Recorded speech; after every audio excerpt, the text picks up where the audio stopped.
Bismillahirrahmanirrahim. Assalamualaikum warahmatullahi wabarakatuh.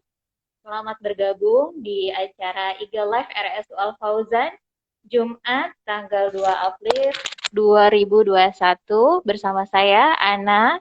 Semoga kita semua dalam lindungan Allah Subhanahu wa Ta'ala dan dalam keadaan sehat walafiat. Amin ya Rabbal 'Alamin.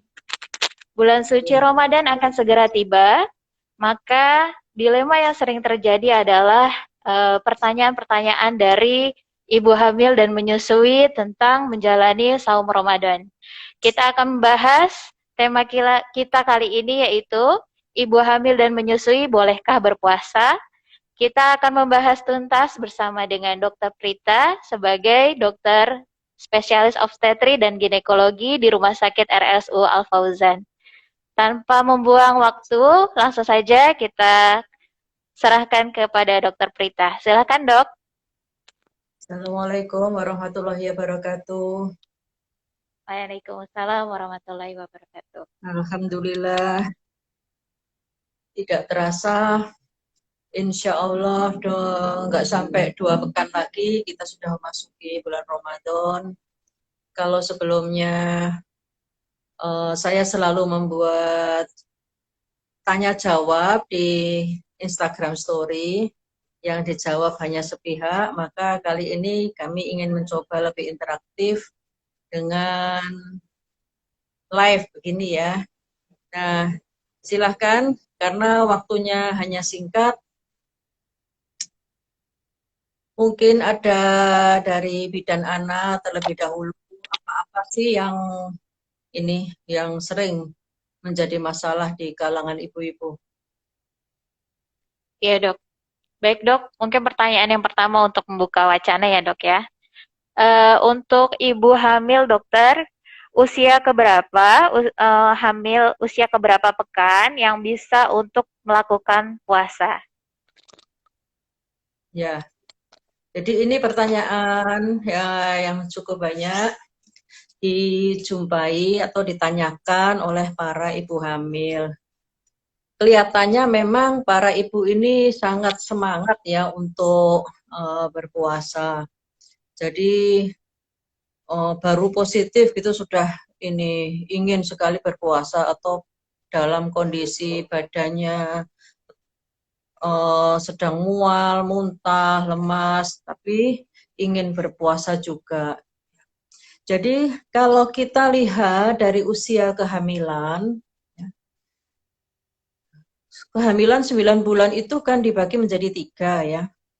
Menjadi 3 fase yang disebut dengan trimester. Jadi 1 trimester itu 3 bulan. Ada trimester 1, trimester 2, dan trimester 3. Nah, dari 3 trimester ini yang paling krusial itu adalah trimester 1. Kenapa? Karena pada trimester 1 itu justru kondisi ibu sedang dalam masa-masa yang tidak nyaman. Dan tidak nyamannya itu sebagian besar berkaitan dengan pencernaan, ya. Apakah itu mual, apa muntah, ya, dalam berbagai gradasinya, ringan, berat, ya, dan penurunan nafsu makan. Ini semua tentu mempengaruhi asupan makanan yang masuk ke dalam tubuh si ibu. Di lain pihak, dari perkembangan kehamilan itu sendiri, trimester 1 ini adalah masa pembentukan organ-organ yang vital. Begitulah Allah menciptakan, dalam penciptaan manusia, yang diciptakan atau dibuat terlebih dahulu itu adalah organ-organ vital. Ini terbukti pada saat trimester 1, kehamilan 7 minggu, atau bahkan 6 minggu, di mana panjangnya mudigah ya, atau embrio itu baru 5 mili atau setengah senti, ternyata jantungnya sudah berdenyut. Ya. Jadi kalau disimpulkan, yang paling jangan berpuasa itu adalah trimester 1. Karena dari ibunya juga tidak baik kondisinya, sementara dari janinnya itu sedang mengalami pertumbuhan yang pesat dan justru di organ-organ vital. Jangan sampai di masa-masa yang penting ini terjadi kekurangan nutrisi. Karena sekali terjadi kekurangan, maka akan bersifat permanen. Ya. Jadi kalau ada dampak, itu akan bersifat permanen. Jadi kalau saya ditanya pada usia kehamilan berapa sih yang aman untuk berpuasa, maka jawabannya adalah trimester 2 ke atas. Trimester 2 itu berarti di atas usia 3 bulan. Kalau ternyata misalnya baru 3 bulan lebih seminggu gitu ya, memang mual muntah itu berkurang, tetapi biasanya belum hilang secara total. Maka ya udah jangan puasa dulu ya. Jadi begitu bidan Ana ya, di atas Ya, Dok. trimester 1 itu yang sudah terhitung aman, insya Allah. Insya Allah ya, Dok. Terus, Dok, ada tanda-tanda bahaya aja nggak, Dok, ketika kita berpuasa? Apa yang harus diwaspadai pada ibu hamil yang melakukan puasa, Dok? Ya, ini sering ya kita jumpai kalau kita sendiri ini sedang berpuasa dalam kondisi tidak hamil ya. Terkadang ada satu hari yang begitu terik misalnya ya, atau kegiatan kita ini banyak ya. Lalu kita terasa sangat haus atau tiba-tiba terserang sakit kepala. Nah, itu menunjukkan bahwa terjadi dehidrasi ringan. Atau sakit kepala ini menunjukkan adanya penurunan kadar gula darah. Jadi ibu hamil kalau merasakan yang seperti itu, hendaknya langsung berbuka. Kalau kita yang sedang tidak hamil itu bisa dikuat-kuatkan ya, nanggung sudah jam 1, jam 2 ya, nanggung sayang kalau diputus puasanya. Nah, kalau ibu hamil jangan ya. Jadi pertama yang harus diwaspadai adalah ya sakit kepala. Kemudian rasa lemes ya. Apalagi kalau sudah disertai dengan keringat dingin, kunang-kunang, terus berdebar-debar. Ya udah, jangan sayang-sayang, harus langsung berbuka di saat itu juga. Jangan ditahan-tahan ya. Meskipun ada juga ibu hamil yang mengatakan saya kuat kok gitu ya. Tetapi yang kuat tuh sebetulnya si ibu ya. Sedangkan janinnya kan kita nggak tahu bagaimana kondisinya. Jadi jangan berpatokan pada diri sendiri, tapi ingatlah bahwa di dalam tubuh kita itu ada makhluk hidup yang hidupnya itu 100% tergantung dari ibunya. Begitu ya. Jadi jelas ya, sakit kepala, debar-debar, kunang-kunang, lemes, keringat dingin. Apalagi kalau sampai gemetar ya, kadang-kadang sampai jari-jari ini gemetar karena saking turunnya kadar gula darah. Jangan diteruskan. Ya, Dok. Nah, untuk ibu Ya. menyusui, dokter, ibu menyusui itu boleh tidak untuk berpuasa Ramadan, dan kiat-kiatnya apa, Dok? Jika ibu menyusui itu bisa terus tetap berpuasa tapi ASI-nya tetap banyak, Dok. Gitu. Ya. Nah, sekarang kita menginjak ke ibu menyusui. Sama seperti ibu hamil, ibu menyusui yang masih periode ASI eksklusif, yaitu sampai dengan bayi usia 6 bulan, ya, maka 100% nutrisi bayi itu berasal dari ASI. Sedangkan ASI itu diproduksi oleh tubuh yang bahan bakunya adalah cairan. Ya. Jadi kalau kita sampai kekurangan cairan, maka otomatis produksi ASI pun akan berkurang. Jadi untuk ibu menyusui, silahkan untuk tidak puasa bagi yang masih periode ASI eksklusif. Jadi yang bayinya masih di bawah 6 bulan. Ya. Kalau sudah di atas 6 bulan, maka bayi sudah dapat alternatif, yaitu MPASI, ya, makanan pendamping ASI. Jadi kita masih bisa. Ya. Tapi kalau yang masih ASI eksklusif, sebaiknya jangan. Karena memang ini dari pengalaman saya juga, ya. Ketika berpuasa, maka produksi ASI itu menurun. Ya. Terkadang ada juga sih yang seorang ibu yang asinya itu sangat banyak, ya, sehingga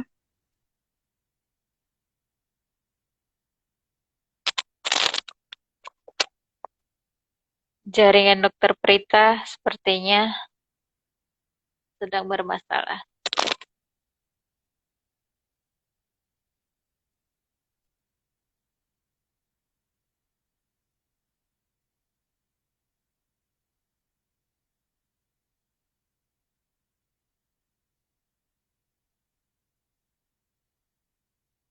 Ya, buat ibu-ibu yang ingin mengajukan pertanyaan, boleh langsung diketik aja pertanyaannya. Nanti insya Allah akan saya bacakan untuk pertanyaannya ya.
Iya, tanya jawabnya boleh dulu, Ibu. Diketik. Kita sekarang sedang membahas tema yaitu ibu hamil dan menyusui bolehkah berpuasa?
Terima kasih untuk ibu-ibu yang telah bergabung. Mohon maaf ada kendala sedikit.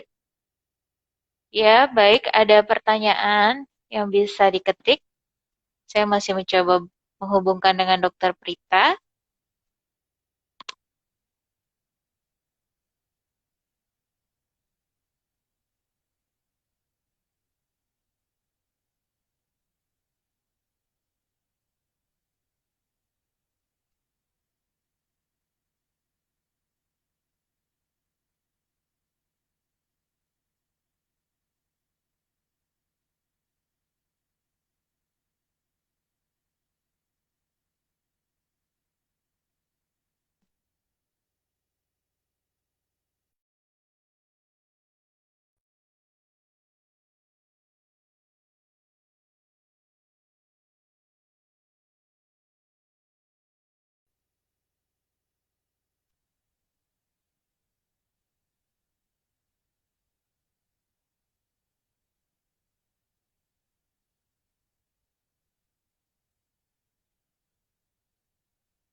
Mohon maaf, Baik, dokter.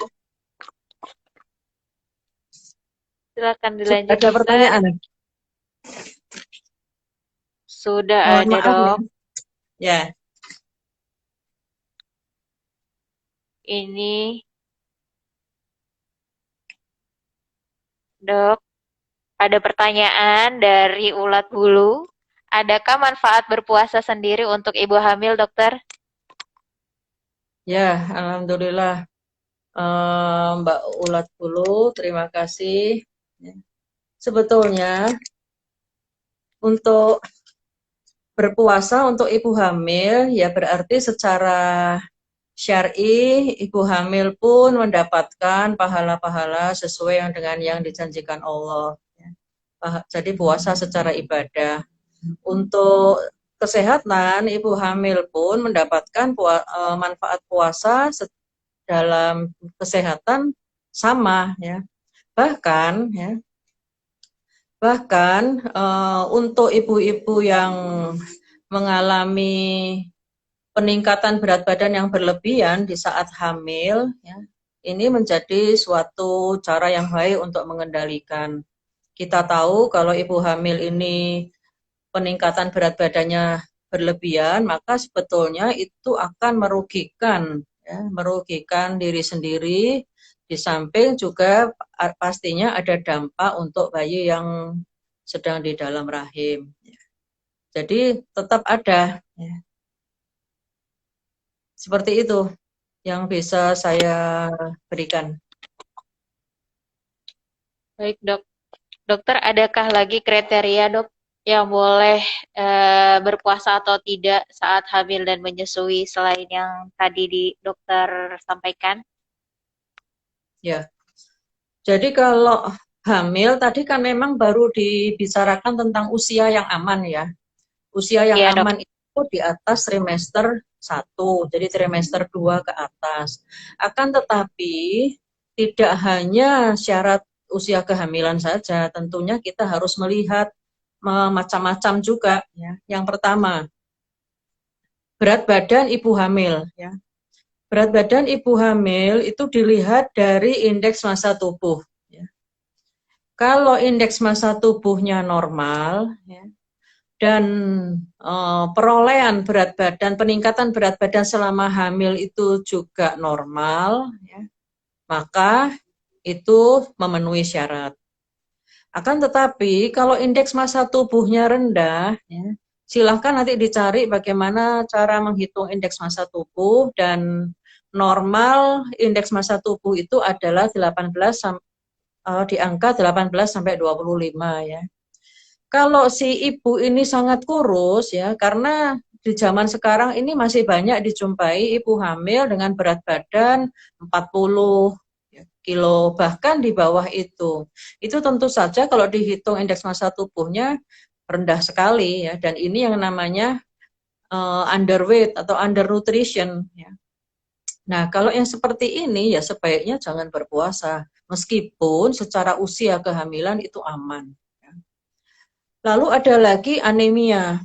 Anemia ini kurang darah istilahnya. Dan ini ditunjukkan dengan kadar hemoglobin yang rendah, yaitu untuk ibu hamil di bawah 11 atau minimal lah di bawah 10,5. Nah, kalau yang seperti ini, meskipun usia kehamilannya aman, ya jangan berpuasa juga karena ada faktor risiko tinggi. Dan ingat ya, anemia ini berbeda dengan tekanan darah. Ya, kalau untuk mengetahui anemia, darahnya harus diambil dan diperiksa di laboratorium. Beda dengan tekanan darah yang diukur dengan tensimeter. Kemudian ada ibu yang berpenyakit kronis ya, misalnya ya, ibu dengan penyakit paru, TBC misalnya, atau ibu dengan penyakit jantung, ya, atau ibu dengan penyakit ginjal, ini yang berat, ya, yang berat-berat. Ini juga jangan berpuasa. Bagaimanapun juga, puasa itu tujuannya untuk lebih sehat, bukan untuk lebih sakit. Sehingga kalau memang sudah ada penyakit, ya jangan berpuasa. Ada satu lagi, yaitu kalau tadi kurang darah, yang ini adalah ibu dengan tekanan darah tinggi. Hamil dengan tekanan darah tinggi. Apakah tekanan darah tingginya ini semenjak sebelum hamil, atau tekanan darah tingginya baru didapat setelah hamil, dan di luar hamil dia tidak tekanan darah tinggi, ini yang kita kenal sebagai preeklamsia.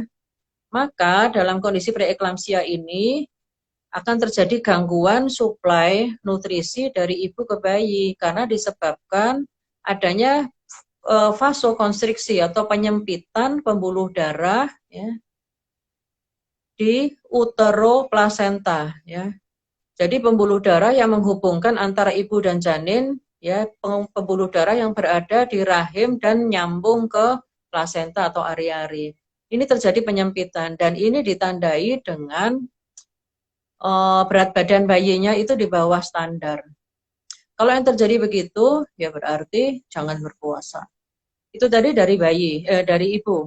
Sekarang kalau kita lihat dari bayi, ya misalnya bayi dengan berat badan lahir yang berat badan yang kurang, yang dimana dokter ini mencurigai atau sudah mendiagnosa bahwa janinnya ini kecil, ya. Janin kecil atau pertumbuhan janin terhambat. Apakah disebabkan oleh penyakit ibu atau disebabkan oleh kondisi janin itu sendiri? Nah, ini berarti juga jangan berpuasa. Lalu ada lagi misalnya janin kembar. Nah, kalau kembar ini kan berarti extraordinary ya, kejadian yang luar biasa. Di mana karena manusia itu normalnya hamil itu satu. Kalau kembar berarti ada ekstra nutrisi, ekstra asupan, dan ekstra permintaan dari bayi ke ibu. Ya, jadi ini juga jangan berpuasa. Kira-kira begitulah contohnya kondisi-kondisi ibu yang sebaiknya tidak berpuasa. Baik dok, kita akan bahas pertanyaan dari Ada lagi. Ibu Tia Puspita. Bagaimana cara mensiasati jumlah asupan yang masuk saat puasa agar tetap terpenuhi, biar tidak terlalu lapar saat mungkin puasanya? Ya, terima kasih Bu Tia. Kalau kita sudah membicarakan masalah menyiasati asupan, berarti pastikan bahwa ibu memenuhi syarat untuk puasa dan janinnya dalam kondisi tumbuh kembang yang normal ya. Untuk itu saya anjurkan juga, ini kan sudah menjelang berpuasa. Jangan lupa tanyakan kepada dokter yang merawat ya pada saat kontrol, saya mau puasa apakah memenuhi syarat atau diizinkan. Seperti itu ya. Nah, kalau ternyata sudah memenuhi syarat, baik ibu dan janin insya Allah tidak ada masalah, baru kita berbicara asupan. Nah, kalau asupan sebetulnya kita menggunakan yang standar yang sesuai dengan kaidah-kaidah yang diberikan oleh Rasulullah ya. Jadi misalnya ya, menyegerakan berbuka. Ya. Jadi kalau sudah begitu azan maghrib langsung berbuka, jangan ditunda-tunda lagi. Ya. Kemudian mengakhirkan sahur. Ya. Sahurnya jangan terlalu awal, di akhir sekali. Ya. Di akhir sekali mendekati subuh. Ya. Kemudian cukupkan cairan. Ya. Kalau ibu hamil itu memang kebutuhan cairan ini meningkat ya.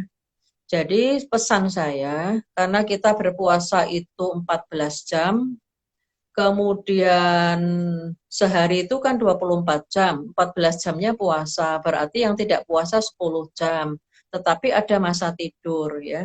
Jadi gunakan tetap standar kebutuhan cairan yang normal, yaitu tidak kurang dari 2 liter atau 2000 cc.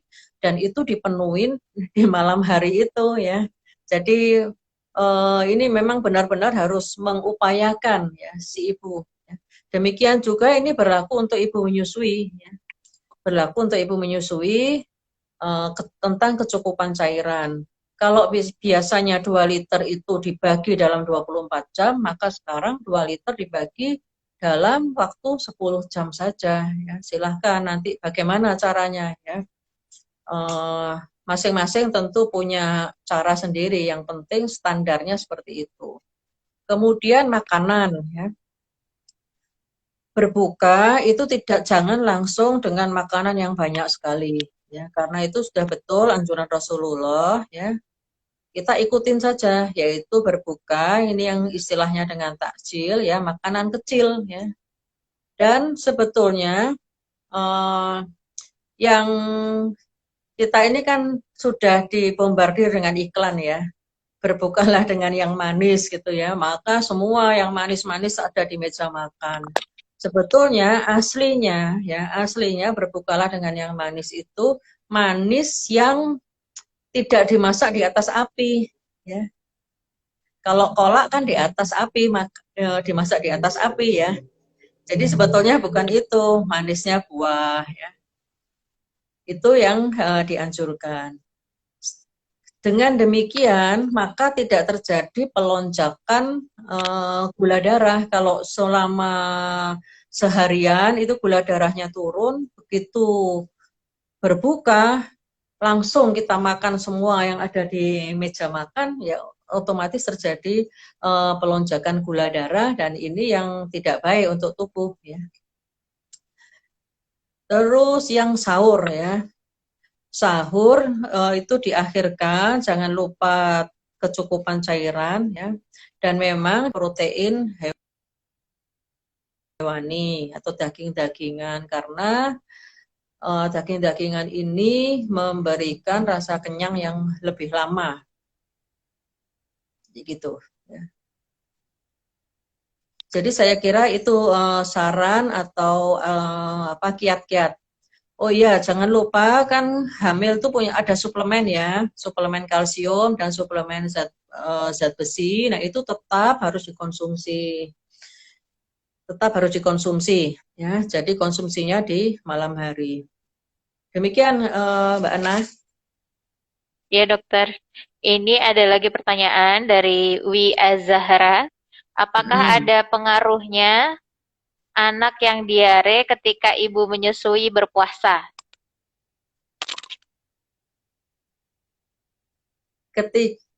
Terima kasih pertanyaannya.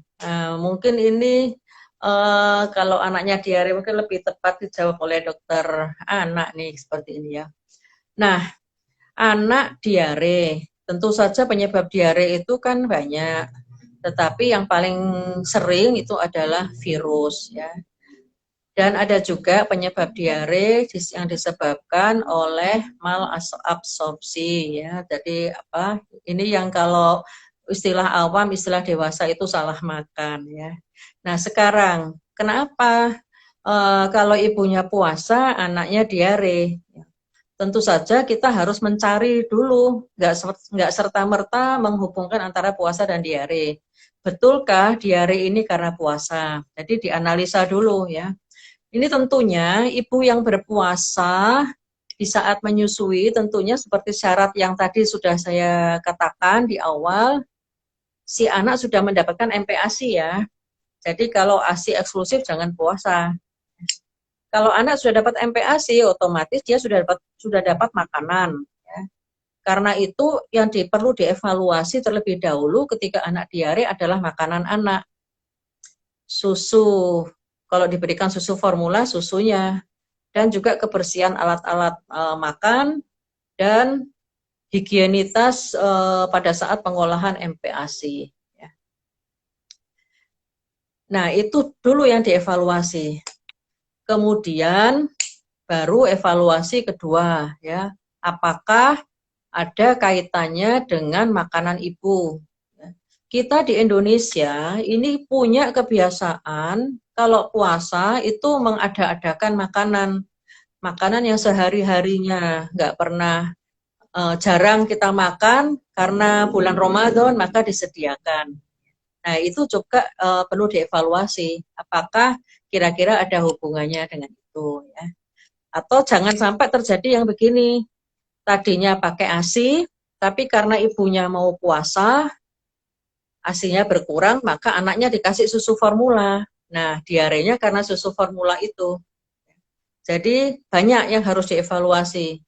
Tetapi intinya karena ibu hamil dan ibu menyusui itu masih masuk ke dalam golongan yang diberi keringanan, maka ketika anak diare, sedangkan diare itu justru dianjurkan ASI lebih dikencengkan, ya, maka otomatis ya sudah lebih baik tidak puasa ketika anak sakit. Demikian jawaban dari Ibu siapa Wi Az-Zahra ya. Wi Azahre. Ya. Ya, karena dalam kandungan ASI sendiri itu sudah ada ini ya dok, untuk antibakteri dan enzim pencernaannya sendiri. Jadi Ya, mungkin bisa menghambat diare itu sendiri ya ketika ibunya memberikan ASI. Terus betul. dari Ibu Yahya Hana Harun dok, Ya, suplemen zat besi silahkan. itu bisa membuat ibu hamil tambah nafsu makan ya dok? Ini justru baru nih. Yang jelas kalau suplemen zat besi pada beberapa orang yang sensitif dia meningkatkan rasa mual ya. Karena itu kalau saya biasanya saya tidak memberikan zat besi di saat ibu masih mual-mual. Ya. Kemudian dia memberikan warna gelap terhadap feses itu dari zat besi. Ya. Tetapi kalau dia meningkatkan nafsu makan itu mungkin secara tidak langsung. Ya. Jadi begini, pada ibu-ibu yang anemia, ketika diberikan suplemen zat besi dan merasa lebih bugar, maka otomatis nafsu makannya membaik. Ya. Itu begitu. Ya. Jadi bukan meningkatkan tetapi menormalkan nafsu makan. Kalau saya sih sepertinya seperti itu. Ya, zat besi. Baik dokter. Dokter, ini dari pertanyaan dokter Idam dok. Assalamualaikum dok, Iya, bagaimana dengan bapak-bapak ini. ibu? Ya, bagaimana dengan ibu yang sedang menyusui eksklusif ikut berpuasa, tapi puasanya selang-seling? Apakah tetap tidak dianjurkan dari istrinya dok? Tadi saya pikir bapak-bapak ternyata dari istrinya dokter Idam. Ya, ya. Jadi gini, terkadang memang saya itu menganjurkan selang-seling ya, terkadang. Ya. Misalnya ya pada beberapa kasus, tapi itu pada ibu hamil. Jadi silahkan Kalau ibu menyusui, terus kemudian mau menerapkan selang-seling, boleh saja. Tapi kalau ASI eksklusif ya, mohon dipikirkan berkali-kali terlebih dahulu ya. Satu-satunya yang syarat yang sekiranya bisa untuk ibu ASI eksklusif itu menyusui, ibu ASI eksklusif itu puasa, itu adanya stok ASI yang melimpah. Seperti itu.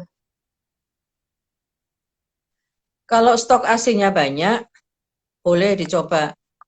Tetapi kalau stok ASI-nya kejar tayang, ya udah nggak usah ambil risiko ya. Karena beberapa kasus juga si bayi ini jadi rewel ya, jadi sensitif, akibatnya tidurnya berkurang ya. Kita tahu bahwa tidur untuk bayi itu adalah ya fase pertumbuhan ya, fase pembentukan atau perbaikan sel-sel yang rusak dan pertumbuhan. Itu untuk tidur. Hormon pertumbuhan itu bekerjanya di saat bayi tidur. Kalau bayi rewel karena dia lapar, ya berarti tidurnya terganggu.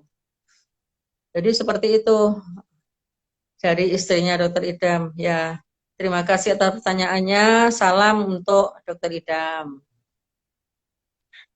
Sebenarnya tidak ada larangan ya dok, cuma mungkin perlu pertimbangan yang matang untuk dilakukan pada ibu menyusui masih eksklusif ya dok ya. Ya, pikir lagi berkali-kali kalau masih ASI eksklusif. Ya, baik. Pada ibu-ibu yang ingin bertanya kembali, waktu kita masih banyak,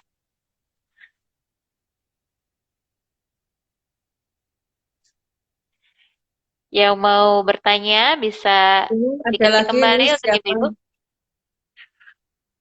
Ibu Oh iya, Yahya terima yang tadi kasih. dok. Salam ya untuk di Turki. Salam Katanya untuk lahirnya ibu-ibu tiga, Turki. iya dok, tiga anaknya dulu sama dokter Prita lahirnya. Tabarakallah ya bu. Oh, Masya Allah. Ini ibu siapa ya? Ibu Yahya Harun, Hana Harun dok. Ibu Yahya Hana Harun. Hana Harun. Ya. Nah, ya.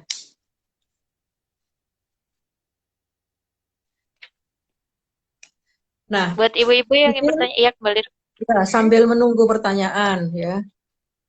Baik dok. Terkadang memang jadi begini, kenapa sih ibu-ibu ini kok memaksakan diri mau berpuasa ya?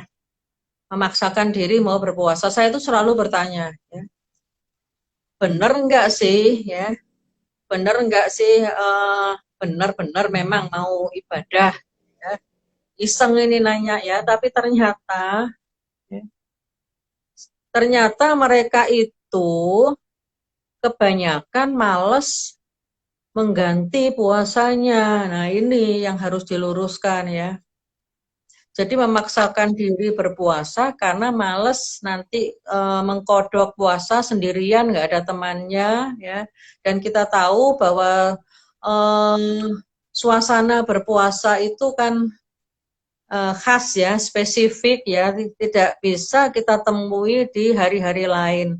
Meskipun harinya itu ya sama ya, hari-harinya pagi, siang, sore, malam itu sama, tetapi suasananya itu yang berbeda. Dan memang inilah yang didambakan oleh para ibu. Tetapi ingatlah, ya, ingatlah karena eh, hamil dan menyusui itu sebetulnya adalah tugas mulia dari Allah ya. Dan untuk itu Allah memberikan pahala yang sangat besar ya. Jadi hendaklah kita terima saja ya. Kita terima saja kalau ternyata kita ini masuk ke golongan yang berbahaya untuk melakukan puasa. Jadi karena malas mengganti puasa itu. Apakah ada pertanyaan lagi? Belum ada nampaknya dok. Ya, mungkin bisa dilanjutkan dari pertanyaan Mbak Ana sendiri itu. Oh, nih baru muncul nih dok. Ibu Dina Ratnawati, dok kalau ibu menyusui DBF, apa harus menyiapkan ASI perah sebelum Ramadan? Ya, menyusui langsung, Bu Dina, menyusui langsung ini direct breastfeeding ya maksudnya. Bukankah selama ini kita itu menyusui langsung memang ya? Jadi kalau saya prinsipnya adalah baik langsung atau tidak langsung, kalau masih ASI eksklusif ya, ya jangan puasa. Tetapi pada beberapa orang, ini beberapa orang saja, yang ASInya itu sangat banyak ya, sangat melimpah ya.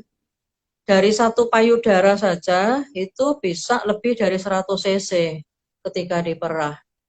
Nah, itu boleh berpuasa pada saat sedang ASI eksklusif. Ya. Tetapi kalau memang ngepas yang istilahnya itu kerja tayang, jadi stok ASI hari ini besok habis ya. Ya udah jangan berpuasa. Ya. Tapi kalau mau siap-siap ya, kalau mau siap-siap, tapi ingat ya, dan ini sudah berada di luar yang 6 bulan ya. Kalau sudah ada MPASI, lalu menjelang masuk Ramadan, kita giatkan memerah ASI supaya stok ASInya banyak, itu boleh-boleh saja. Tidak masalah insya Allah ya. Karena ASI itu kan semakin diperah, semakin banyak produksinya. Tetapi ingat ya, ibu pun harus punya stok cairan dan nutrisinya harus terjaga pada saat berpuasa. Ya.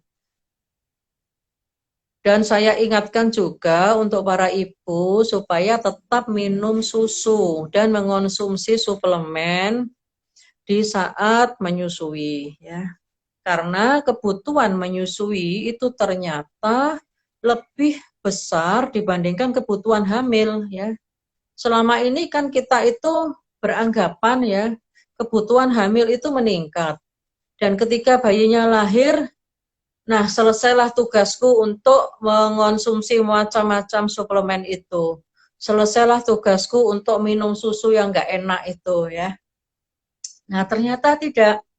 Justru di saat menyusui, kebutuhan itu meningkat lebih dibandingkan pada saat hamil. Jadi ya sudah, marilah kita nikmati kalau kita memang ingin berpuasa sambil menyusui, tetaplah mengonsumsi susu dan minum suplemen. Ini demi terjaganya kualitas ASI. Lalu pertanyaannya lagi, susunya susu apa? Nah, ini berhubung sekarang kita itu hidup di era pasar, ya, era perdagangan, era pasar, iklan banyak, ya. Maka semua itu dibagi-bagi. Ya. Ada susu sebelum hamil, susu hamil muda, susu hamil tua, susu menyusui, ya. Di mana sebetulnya itu standarnya itu sama semua. Hanya saja komposisinya itu yang ada yang diperbanyak, ada yang dikurangi. Tapi standarnya itu sama. Jadi kalau misalnya dok, saya sukanya susu hamil yang rasa itu. Kalau di menyusui nggak ada yang rasa yang saya suka. Nah itu boleh saja minum susu hamil nggak masalah. Silahkan. Atau bisa juga dok saya nggak suka susu hamil, sukanya susu yang biasa, susu cair atau ada susu dengan menyebut merek ya, ada merek hewan gitu ya. Silahkan nggak masalah. Kita itu hanya mengambil vitamin, mineral, kalsium dan protein dari susu. Secara susu ini adalah minuman yang sangat praktis ya, hanya 1 gelas tapi zat gizinya banyak sekali.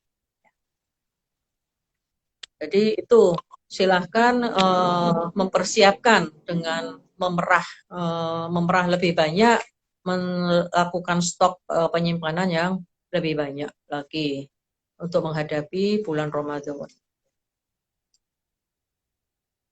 Kembali lagi ya dok, untuk ibu yang ASI Ya. eksklusif, tetap harus dengan pertimbangan yang matang ya Bu, untuk melakukan puasa Ramadan.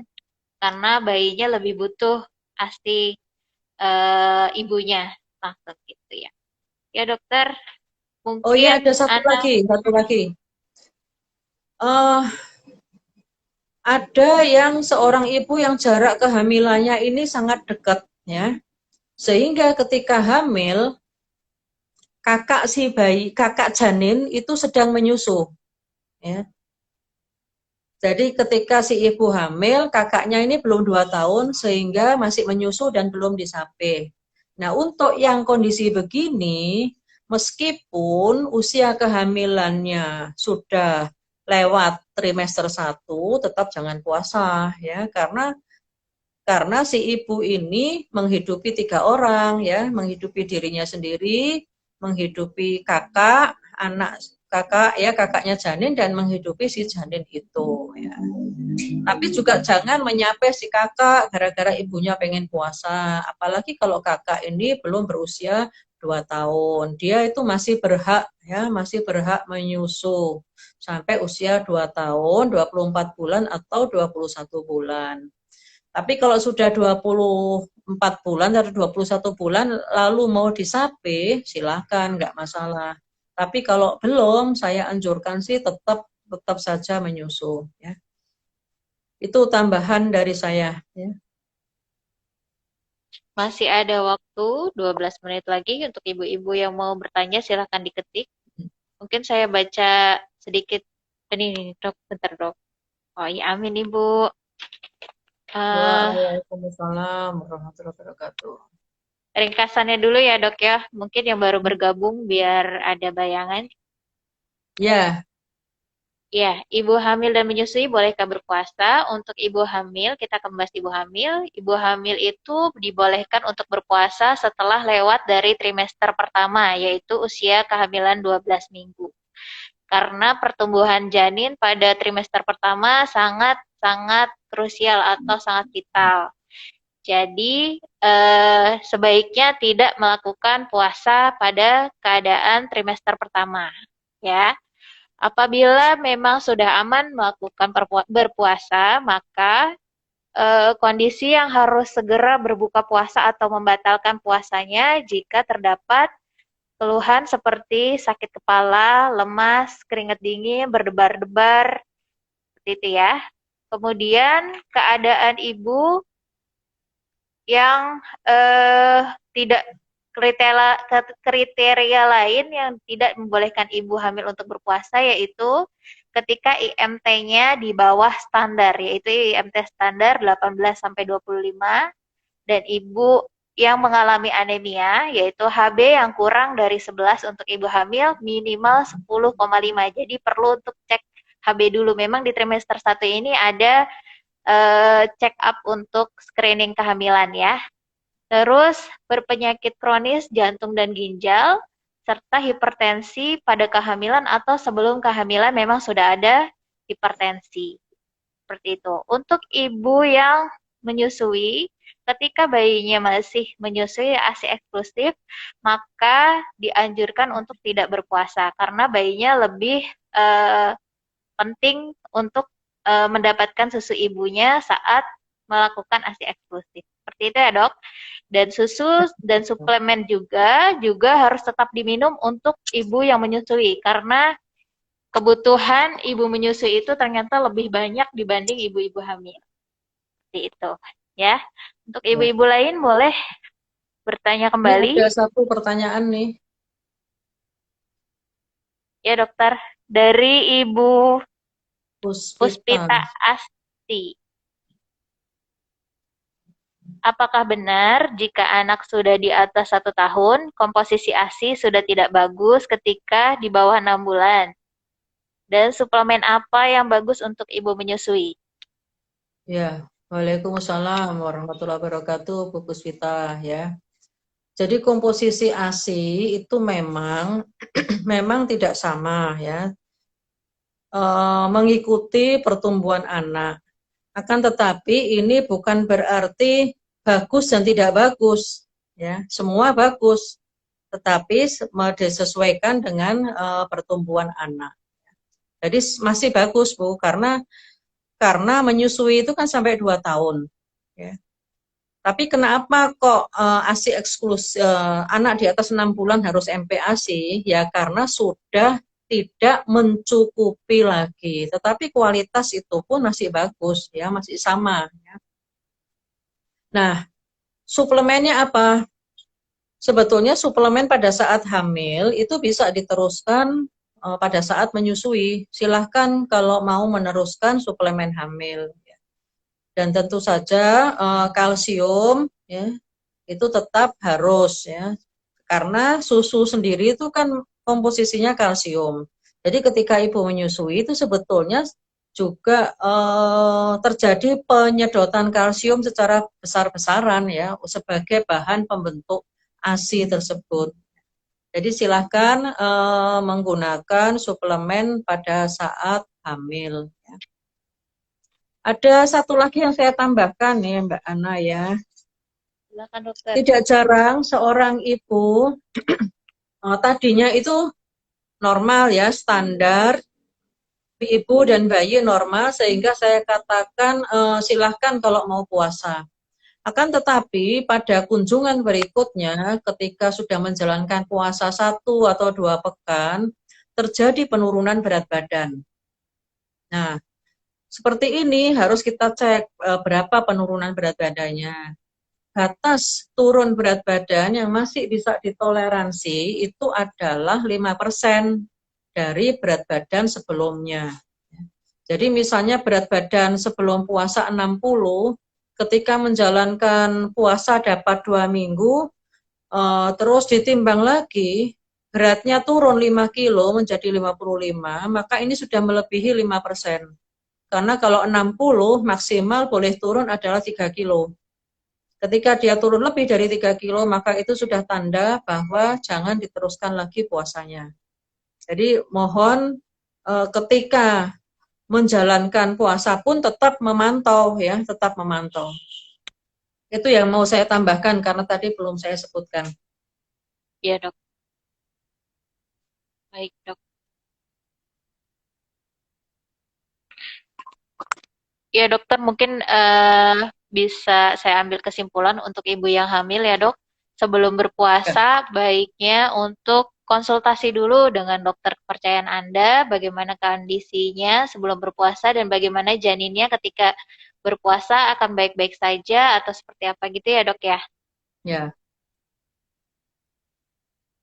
Ya, Baik janin maupun ibunya sendiri ya. Jadi ada iya kriteria dokter. kan. Mm-mm. Iya. Jadi kalau misalnya memang ibu-ibu ini sudah melewati trimester pertama, baiknya mendekati Ramadan, silakan untuk berkunjung ke rumah sakit untuk bertemu dokter obstetrik ginekologi kepercayaannya untuk menanyakan kondisi ibu dan janinnya apakah aman untuk berpuasa atau tidak. Seperti itu ya, ibu-ibu. Ya, Mungkin tinggal semoga 5 menit lagi dokter. ya. Ada yang ingin disampaikan dok? Tambahan? Baik, kalau sudah tidak ada pertanyaan dan insya Allah apa yang mau saya sampaikan atau materi puasa untuk ibu hamil dan ibu menyusui ini insya Allah sudah tersampaikan semua. Ya. Dari saya cukupkan kalau begitu ya. Bagaimana? Kita cukupkan Iya saja baik ya. dok. Mm-mm. Iya dok, sepertinya insya Allah sudah jelas. Ya, untuk ini nanti kan masih ada di ini kan IGTV ya. Iya nanti akan di-share dokter. Ya, jadi silakan kalau yang telah terlambat join bisa nanti melihat rekamannya di IGTV ya.